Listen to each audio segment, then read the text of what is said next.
नमस्कार साथियों, स्वागत है आप सभी का आज की इस नई वीडियो में। ये वीडियो आप सभी शिक्षा मित्र साथियों के लिए काफ़ी ज़्यादा महत्वपूर्ण होने वाली है। हाल ही के अंदर की एक खबर है, दरअसल आप सभी के समायोजन को लेकर रीसेंट के कुछ बयान हैं, वो सब कुछ आप सभी को आगे वीडियो के माध्यम से साझा करेंगे। सभी साथियों से रिक्वेस्ट है, आप सभी इस वीडियो को पूरा देखें। चैनल को अभी तक आपने सब्सक्राइब नहीं किया है, सब्सक्राइब भी कर लें। अब चलते हैं अपडेट पर।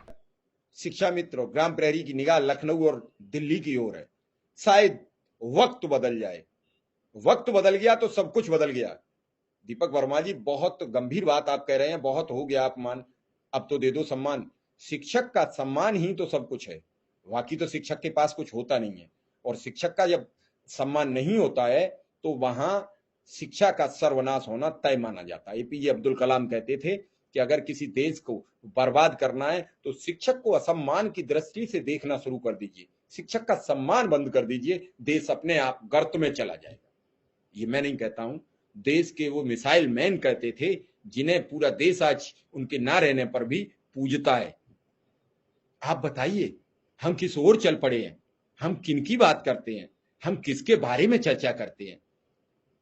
लोकसभा में राहुल गांधी का भाषण था, बड़े सवाल उन्होंने दागे सरकार पर, लेकिन सरकार ने उनके एक भी सवाल का जवाब नहीं दिया। मैं नहीं समझता। मैं यहीं पर भारतीय जनता पार्टी से अपनी नाराजगी व्यक्त करता हूं। जब आपसे लोग सवाल करते हैं तो आप जवाब देने में हिचकिचाते क्यों हैं? और जब हिचकिचाते हैं तो सवालों की नौबत आने क्यों देते हैं? मणिपुर जला तो आपको मणिपुर पर रोक लगानी थी, और आप तो पूरा सिस्टम बदल देते हैं, पूरा देश बदल सकते हैं। ये आप ही के वक्तव्य है। फिर आप ही के, जब आपने कश्मीर में सब कुछ शांत कर दिया, आप कहते हो, तो मणिपुर में क्यों नहीं? इसी तरीके से जब शिक्षा को लेकर हम आपसे सवाल करते हैं तो आप ही की कही गई बात पूरी नहीं होती है। आप ही कहते हो कि अनुदेशक और शिक्षा मित्र हम संभाल लेंगे। ना आप लोकसभा में जवाब दे रहे हो, ना विधानसभा में जवाब दे रहे हो। विधानसभा में मंत्री जी जवाब देते हैं तो वो कहते हैं हमारे पास इतने शिक्षक हैं, और उन शिक्षकों में जोड़ लिए जाते हैं वो 2000 अनुदेशक भी, जो अब इस नौकरी में भी नहीं है, उन्हें भी जोड़ा जाता है। बता दिया जाता है कि इतने शिक्षक हैं, वो अब इस नौकरी में नहीं है।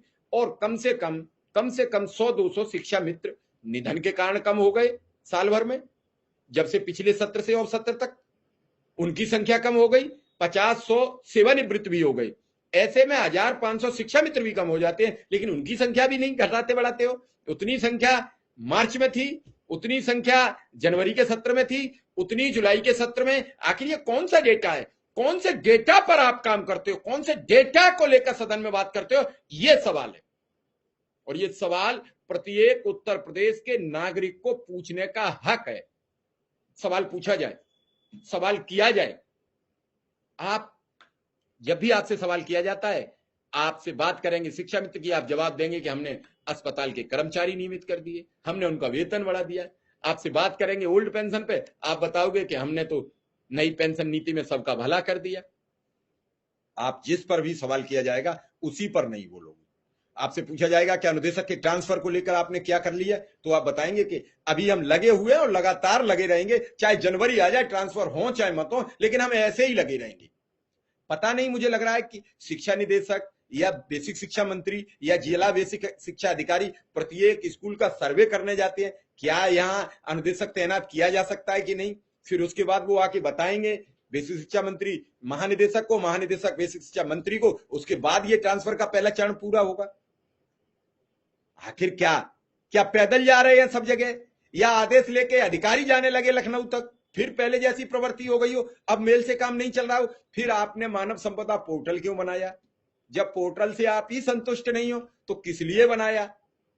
ढेरों सवाल है। लगातार शिक्षा मंत्री जो तथ्यहीन भाषण देकर शिक्षा मित्र अनुदेशकों के कलेजे पे सांप लोटा और देते हैं। आप बता देते हैं कि आप शिक्षक हो, स्कूल में जाते हो तो लोग कहते हैं आ गए अनुदेशक, इन्हें 7000 मिलते थे, उन्हें अभी ये भी ज्ञान नहीं है कि 9000 मिलने लगे हैं। फिर बताते हैं आ गए ये शिक्षा मित्र, ये तो इंटर पास हैं। तो ये असम्मान कब खत्म कराएंगे? फिर आप शिक्षा मित्रों को अध्यापक बता देते हो, शिक्षक बता के गिनती पूरी कर देते हो। ये सब चीजें बहुत गंभीर हैं, उनके लिए सवाल करना बहुत जरूरी है। और जब सवाल होगा तभी उनकी चर्चा होगी, और इन सब पर बातें कब होंगी, इन सब पर सदन में कब चर्चा होगी? क्योंकि मुझे लगता है कि सरकार के लिए गंभीर मुद्दा नहीं है, 75,000 चौकीदार परेशान है। उस 75,000 के यहाँ राशन कैसे होगा, खाने का भोजन कैसे होगा, इससे कोई लेना देना नहीं है। लेकिन उन 27,000 अनुदेशकों के यहाँ क्या होगा, लेकिन कोई सवाल नहीं। उन 1.5 लाख शिक्षा मित्रों के घर में क्या होगा, कोई सवाल नहीं, कोई जवाब नहीं। सरकार तथ्यहीन जवाब, कोई मतलब नहीं। बिल्कुल आप ठीक कह रहे हैं, हिंदू राष्ट्र घोषित हो जाएगा, सबको भोजन मिलने लगेगा, किसी शिक्षा मित्र अनुदेशक और ग्राम प्रहरी को फिर काम करने की जरूरत थोड़ी है। हिंदू राष्ट्र होने के बाद आपके प्रत्येक घर में भोजन आएगा, आप खा लीजिए और स्वीकार करके सो जाइए। फिर आप क्यों परेशान हैं? जल्द घोषित होने जा रहा है, इसमें क्या दिक्कत है? मैं लगातार यह सवाल करता हूं कि आप इन सब चीजों को समझ नहीं रहे हैं। अभी आज लोकसभा में जब पूछा गया कि आप पूरे देश में मिट्टी का तेल छिड़क के आग लगा रहे हैं, तो किसी पर किसी का वक्तव्य का जवाब आया? उनसे पूछा गया कि आप मणिपुर की घटनाओं पर क्या जवाब दोगे, तो उन्होंने कहा कि आपके टाइम में भी जल रहा था। इसका मतलब अगर आज कोई भूख से मर जाएगा तो वो कहेंगे कांग्रेस की सरकार में भी मर गया। ये विकल्प नहीं है। फिर हम विश्वगुरु कैसे बनेंगे? विश्वगुरु बनने में ये जो तकनीकी खामियां हैं ये बहुत जरूरी है। देश में भुखमरी से कोई शिकार ना हो, देश में भूख से कोई ना मरे, तब फिर कहीं जाके बात आती है। ये सब चीजें बहुत जरूरी है। हमारे साथ विक्रम सिंह आ गए, हम सीधा विक्रम सिंह से सवाल करेंगे कि विक्रम सिंह, इन सब के बावजूद भी क्या कुछ बदलाव आएगा, या फिर यूं ही ये सब झूठ बोल बोल कर और ऐसे ही घुमा घुमा कर ये कब तक ये जनता को बेवकूफ बनाएंगे? सदन में कह दिया गया, सदन में सवाल का जवाब नहीं। अखिलेश यादव ने भी पूछा नई शिक्षा नीति को लेकर, तो मुख्यमंत्री ने कह दिया शिक्षा नीति पढ़ के आइए। अब ये सवाल जब आम व्यक्ति की तो छोड़ दीजिए, जब सदन के नेता प्रतिपक्ष और पूर्व मुख्यमंत्री को ये जवाब दिए जाएंगे तो आम अनुदेशक शिक्षा मित्रों को क्या जवाब मिलेगा? जी सर, आपका बहुत बहुत आभार। और बिल्कुल आपने सही कहा सर, कोई जवाब का प्रश्न का जवाब देने को तैयार नहीं है। कल आपने देखा चित्रकूट के एक माननीय विधायक समाजवादी पार्टी के अनिल प्रधान जी ने सवाल किया बेसिक शिक्षा मंत्री जी से, और जो सवाल था उसमें 90% हिस्सा अनुदेशक का था, 10% हिस्सा शिक्षा मित्र का था। लेकिन वो जवाब क्या दे रहे हैं देखिए, अनुदेशक का तो नाम ही नहीं लिया। मतलब जो प्रश्न का मुख्य भाग है अनुदेशक था, कि अनुदेशक सिंगल बेंच जीता, डबल बेंच जीता हाई कोर्ट से, और फिर भी आप उसको 17,000 नहीं दे रहे हो। तो ये उसका जवाब नहीं दे रहे थे। अनुदेशक का तो जिक्र ही नहीं किया, क्योंकि किस मुंह से करेंगे? क्या कहेंगे विधानसभा में कि हम सुप्रीम कोर्ट चले गए?